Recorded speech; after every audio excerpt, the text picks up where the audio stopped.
Hello everyone, সবাইকে good morning. সবাই কেমন আছো? আশা করি খুব ভালো আছে। দেখতে থাকো আমার ভিডিও। ছেলেকে সকাল সকাল রেডি করে দিলাম, যেহেতু 7:05 ওর গাড়ি চলে আসে, তার জন্য আমাকে তাড়াতাড়ি সব কিছু করতে হয়। এবং ও সকালবেলা শুধু জল আর আমন্ড এটাই খেয়ে যায়, আর স্কুলে টিফিনের জন্য শুধু ফল ফল ছাড়া অন্য কিছু দেওয়া যায় না স্কুলে। তো সেটা আমি দিয়ে দিলাম এবং আমার বরের সাথেও চলে গেল।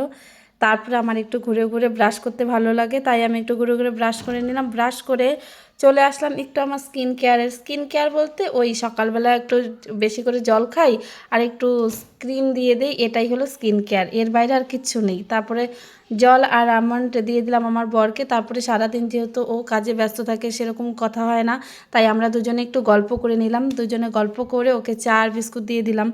ও চা বিস্কুট খেয়ে নিল, এটা আমি তো খাই না। তারপর ঝটপট বিছানাটা তুলে নিলাম। আর আমার শাশুড়ি মা পুজোর সমস্ত ফুল রেডি করে দিলেন। তারপরে আমার ছেলের জন্য দুর্দান্ত একটা ব্যানানা মিল্কশেক বানিয়েছিলাম, যেটা আমার ছেলে খেয়ে নিল এবং আমার বর খেয়ে কাজে চলে গেল। ডাল আলু ভাজা করেছিলাম, আমার শাশুড়িমা নাড়ু বানিয়েছিল এবং ফ্রাই মোমো এনেছিল সন্ধ্যাবেলার জন্য। তো আমার আজকে প্রচণ্ড মাথা ব্যথা ছিল। টাটা সবাইকে, সবাই খুব